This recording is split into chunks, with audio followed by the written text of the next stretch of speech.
Good morning बच्चों। आज हम पढ़ेंगे नई अंतर्राष्ट्रीय अर्थव्यवस्था के संदर्भ में उत्तर दक्षिण और दक्षिण दक्षिण संवाद वार्ता के बारे में। आपके अक्सर एग्ज़ाम में क्वेश्चन भी आता है कि उत्तर दक्षिण और दक्षिण दक्षिण संवाद या वार्ता क्या है। तो इसको अक्सर नई अंतर्राष्ट्रीय अर्थव्यवस्था की अवधारणा के संदर्भ में हम इसको समझते हैं या फिर इसकी जो चर्चा की जाती है वो नवीन अंतर्राष्ट्रीय अर्थव्यवस्था के संदर्भ में की जाती है। तो जैसा कि हमने पढ़ा कि नई अंतर्राष्ट्रीय अर्थव्यवस्था में उत्तर दक्षिण विवाद क्या है, या फिर नई अंतर्राष्ट्रीय अर्थव्यवस्था को पाने के लिए उत्तर दक्षिण के बीच में जो वार्ता चलती है या संवाद होता है वह क्या है। क्योंकि अक्सर एग्ज़ाम में या इस तरह से प्रश्न पूछे जाते हैं कि उत्तर दक्षिण संवाद क्या है या दक्षिण दक्षिण संवाद या डायलॉग क्या है। तो इस प्रकार की एक टिप्पणी टाइप क्वेश्चन आता है उत्तर दक्षिण संवाद और दक्षिण दक्षिण संवाद। तो जैसा कि हमने पिछली क्लासेस में भी हमने इस बारे में पढ़ा था बच्चों कि उत्तर दक्षिण क्या है और दक्षिण दक्षिण क्या है। उत्तर दक्षिण, उत्तर मतलब अमीर विकसित देश और दक्षिण मतलब विकासशील देश, तीसरी दुनिया के विकासशील देश। तो उत्तर दक्षिण और दक्षिण दक्षिण यानी कि नई अंतर्राष्ट्रीय अर्थव्यवस्था की प्राप्ति के लिए उत्तर और दक्षिण यानी विकसित और विकासशील देशों में जो वार्ता है, जो संवाद है या जो उसमें जो बातचीत चलती है उसको हम उत्तर दक्षिण कहते हैं। और नई अंतर्राष्ट्रीय अर्थव्यवस्था की प्राप्ति के लिए परस्पर जो तीसरी दुनिया के जो राष्ट्र हैं, जो विकासशील जो देश हैं, वह आपस में जो वार्ता करते हैं या जो संवाद करते हैं, जो उनकी बातचीत चलती है उसको दक्षिण दक्षिण संवाद या वार्ता कहा जाता है। तो हम यहाँ पर पढ़ेंगे कि दक्षिण जो है वह दक्षिण का क्या मत है नई अंतर्राष्ट्रीय अर्थव्यवस्था की प्राप्ति के लिए और उत्तर का क्या मत है। फिर हम उत्तर दक्षिण वार्ता को पढ़ेंगे। तो दक्षिण की जो उत्तर दक्षिण जो एक वार्ता है, जो एक विवाद है नई अंतर्राष्ट्रीय अर्थव्यवस्था में, तो उसमें तीसरी दुनिया के जो देश है वो अंतर्राष्ट्रीय संबंधों में एक नई अंतर्राष्ट्रीय अर्थव्यवस्था की प्राप्ति चाहते हैं। उसके लिए उनके क्या विचार है, क्या मुद्दे हैं, क्या मांगे हैं या क्या आवश्यकता है, इसको हमने बच्चों पढ़ा है पिछली क्लास में। तो अक्सर यह देखा जाता है कि विद्यमान जो अंतर्राष्ट्रीय अर्थव्यवस्था है उसमें अपनी अर्थव्यवस्था की जो अपनी अर्थव्यवस्थाओं की जो गिरावट है, जो अर्थ विकास है उसको रोकने के लिए दक्षिण के देश जो है वो एक नई अंतर्राष्ट्रीय अर्थव्यवस्था की मांग करते हैं। लेकिन विकसित राष्ट्रों द्वारा विकासशील राष्ट्रों का जो निरंतर आर्थिक शोषण किया जा रहा है वह भी एक आधार है उत्तर दक्षिण संवाद का। या फिर हम यह कह सकते हैं कि नई अंतर्राष्ट्रीय अर्थव्यवस्था की प्राप्ति का एक आधार है जिसमें दक्षिण के राष्ट्र चाहते हैं कि विकसित राष्ट्रों द्वारा उन देशों का आर्थिक शोषण बंद किया जाए। तो तीसरी दुनिया के जो दक्षिण देश हैं वो यह भी कहते हैं कि व्यापक जो अंतर्निर्भरता का जो वर्तमान जो युग है उसमें उन देशों के जो विभिन्न उत्पादन के साधन हैं, जो उनके जो मंडियां हैं, जो उनका बाजार है, जो उनकी अर्थव्यवस्था है, उसमें शोषण और गिरावट जो है उसको कम किया जाए और जो उसके जो उत्पादक वर्ग पर जो विकसित राष्ट्रों द्वारा जो दबाव है, जो उनका शोषण है वह रोका जाए ताकि उनकी अर्थव्यवस्थाओं का विनाश होने से रोका जा सके। तो जो दक्षिण राष्ट्र जो चाहते हैं कि उत्तर दक्षिण में जो संवाद हो वो इस आधार पर हो कि नई अंतर्राष्ट्रीय अर्थव्यवस्था की प्राप्ति हो और उसमें नवोपनिवेशवाद का जो वर्तमान युग है जिसके द्वारा विकसित राष्ट्र उत्तर के जो देश हैं वह जो शोषण करते हैं दक्षिण के देशों का उसको समाप्त किया जाए। तो इस आधार पर तीसरी दुनिया या दक्षिण के जो देश है वो नई अंतर्राष्ट्रीय अर्थव्यवस्था का समर्थन करते हैं और इस बात का वो प्रतिपादन करते हैं कि विकसित राष्ट्र इस नव उपनिवेशवाद की या नव साम्राज्यवाद की समस्या पर बातचीत करें, है ना। उत्तर के देश दक्षिण के देशों के साथ इस समस्या पर बातचीत करें और उसका समाधान करें। तो आज के समय की यही मांग है कि तत्काल ही उत्तर दक्षिण के देशों में गंभीरतापूर्वक बातचीत हो, संवाद हो, विचार विमर्श हो ताकि नई अंतर्राष्ट्रीय अर्थव्यवस्था की प्राप्ति हो सके, ऐसा दक्षिण के देशों का मानना है।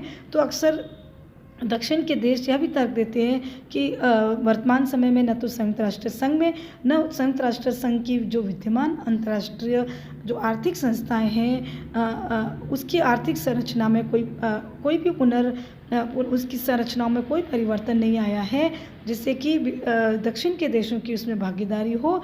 तो इस प्रकार क्योंकि इन अंतर्राष्ट्रीय आर्थिक संस्थाओं पर, चाहे वो अंतर्राष्ट्रीय मुद्रा कोष है, चाहे वो विश्व बैंक है, चाहे वो यूनेस्को है, यूनिसेफ है, जो विभिन्न आर्थिक संस्थाएं जो है उस पर विकसित उत्तर के देशों का एकमात्र आधिपत्य है और नियंत्रण है। तो विकासशील देश जो दक्षिण के देश हैं वो यह चाहते हैं कि इन अंतर्राष्ट्रीय अर्थव्यवस्था जो आर्थिक संस्थाएं हैं उनकी संरचनाओं में परिवर्तन हो और वह भी अपनी भूमिका निभा सके। तो इस प्रकार दक्षिण के देशों का यह मानना है, इसलिए वो उत्तर दक्षिण संवाद चाहते हैं। अब उसी पर उत्तर के देशों का क्या मत है कि नई अंतर्राष्ट्रीय अर्थव्यवस्था की प्राप्ति हो या नहीं हो। तो विकसित राष्ट्र, क्योंकि हमने यह पढ़ा कि वर्तमान जो अर्थव्यवस्था है, जो अंतर्राष्ट्रीय अर्थव्यवस्था है, उस पर विकसित देशों का यानी कि उत्तर के देशों का एकमात्र आधिपत्य है और उत्तर के जो देश हैं, जो विकसित राष्ट्र हैं, जो अमीर राष्ट्र हैं, वो अपनी आधिपत्यपूर्ण जो आर्थिक स्थिति है, जो अपना एक छत्र अधिकार है अर्थव्यवस्था पर, उसको वो छोड़ना नहीं चाहते हैं। नहीं वो अंतर्राष्ट्रीय आर्थिक संबंधों में अपनी जो मुख्य भूमिका है, जो केंद्र भूमिका है ना, वो उसको छोड़ना चाहते हैं। ये राष्ट्र मानते हैं कि अगर नई अंतर्राष्ट्रीय अर्थव्यवस्था की स्थापना हो गई तो उनके उद्देश्य और उनके हितों को नुकसान पहुँचेगा, यानी कि उनकी अर्थव्यवस्था को कहीं न कहीं पर नुकसान होगा। तो इसलिए वो विद्यमान अर्थव्यवस्था को बनाए रखना चाहते हैं।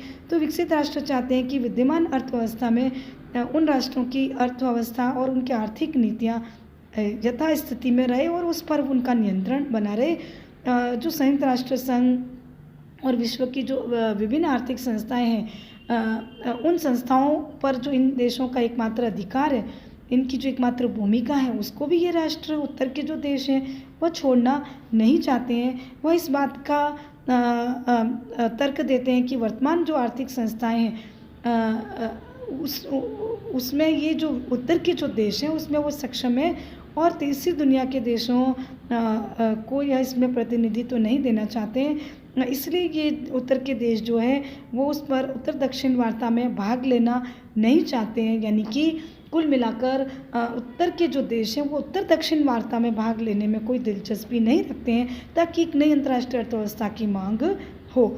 और नहीं वो इस समस्या का, कौन सी समस्या जो हमने पढ़ा, नव उपनिवेशवाद की, नव साम्राज्यवाद की या आर्थिक साम्राज्यवाद की जो समस्या है जो तीसरी दुनिया के देशों ने रखी है, उस समस्या का कोई समाधान करना नहीं चाहते हैं उत्तर के देश।